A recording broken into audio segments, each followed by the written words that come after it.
Halo kamera Demi Masa, kembali lagi bersama Demi Masa.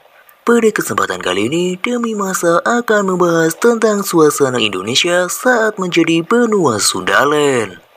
Bagaimana kisahnya? Tidak usah berlama-lama lagi, langsung saja kita simak. Sundaland adalah sebuah benua saman es yang terbentang di Asia Tenggara. Indonesia tadinya juga termasuk dalam wilayah benua Sundaland sebelum akhirnya benua itu tenggelam dan menyisakan kepulauan di Indonesia. Pada periode las galaksial maksimum yang terjadi 18.000 tahun yang lalu, kedalaman muka laut menjadi turun sehingga daratan Sundaland muncul. Kira-kira ada penurunan hingga 120 meter permukaan air laut dari titik nol saat ini ketika masa itu terjadi. Itu berarti Sundaland ada pada 18.000 tahun yang lalu sebelum akhirnya perlahan tenggelam dalam jangka waktu 6.000 tahun saja. Seperti apakah kondisi Indonesia ketika Sundaland masih menjadi daratan? Ahli paleontologi dari Institut Teknologi Bandung atau ITB, Profesor Yahdi Zaim menjelaskan mengenai hal ini dalam Yeruka edisi 8 Misteri Indonesia Benua Tenggelam beberapa waktu yang lalu. Menurut penjelasannya, Indonesia pada dasarnya adalah negara yang berada di garis khatulistiwa, sehingga sudah jadi takdir negara kita memiliki iklim yang tropis. Kondisi lingkungan alam Indonesia yang tropis tentu banyak curah hujan karena penguapan dari laut kita. Kalau banyak turun hujan akan banyak vegetasi tumbuh-tumbuhan. Jelasnya. Tetapi jangan lupa bumi kita pada periode tertentu mengalami penurunan temperatur yang signifikan sehingga ketika suhu bumi turun terjadi pertambahan daratan es di daerah kutub. Akibatnya terjadi penurunan volume air laut.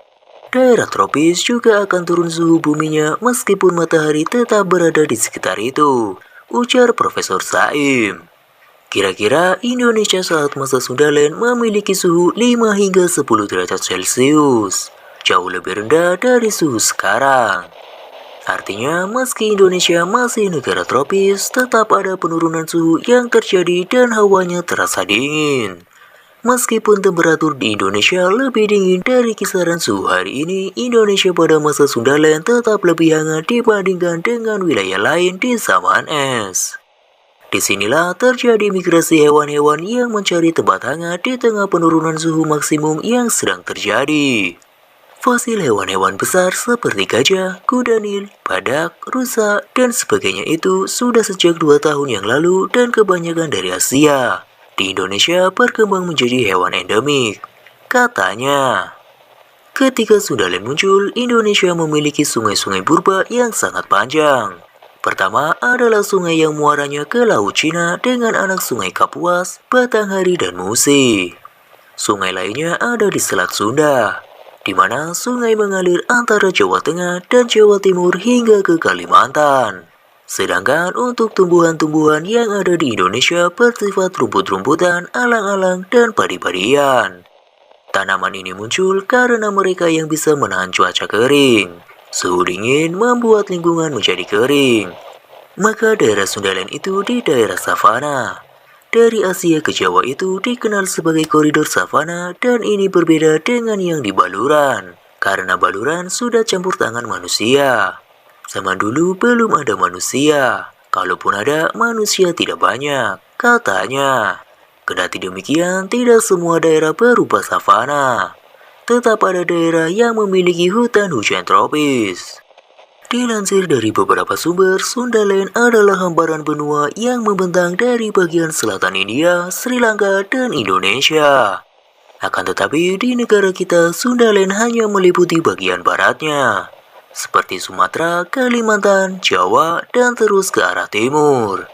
Sundaland tidak hanya berupa daratan kering, melainkan juga sebagai sarana untuk tempat tinggal.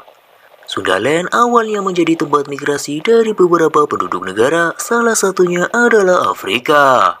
Para penduduk memang sempat tinggal di Sundaland, akan tetapi tidak dalam waktu yang lama. Mereka memilih untuk mencari tempat lain seperti ke Australia. Para penduduk Afrika yang mendiami negeri kanguru ini sekarang dikenal dengan sebutan suku aborigin. Sebelum Sundaland tenggelam, ada beberapa bencana alam yang terjadi di sana. Menurut buku yang berjudul Eden in the East, fenomena alam yang dimaksud adalah letusan gunung berapi, gempa bumi, dan juga banjir.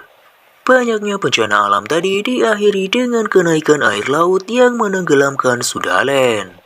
Sehingga tinggallah Sumatera, Kalimantan, Jawa, dan pulau-pulau kecil di sekitarnya yang tersisa hingga saat ini. Sundaland yang telah tenggelam beribu tahun lalu dianggap terdapat jejak Atlantis bukan hanya ocehan belaka. Menurut Stephen Oppenheimer, Sundaland merupakan cikal bakal peradaban kuno atau dalam bahasa agama sebagai Taman Eden. Istilah ini diserap dari kata dalam bahasa Ibrani Gan Eden. Di dalam bahasa Indonesia disebut sebagai Taman Firdaus. Ini semua dilihat dari beberapa ilmuwan yang telah menemukan jejak sungai purba di sekitaran Sundaland. Demikianlah sedikit kisah tentang suasana Indonesia saat menjadi benua Sundaland. Bagaimana menurut Kamera Demi Masa? Jika Kamera Demi Masa memiliki pendapatnya tersendiri, tulis saja di kolom komentar. Sampai jumpa di kisah-kisah selanjutnya.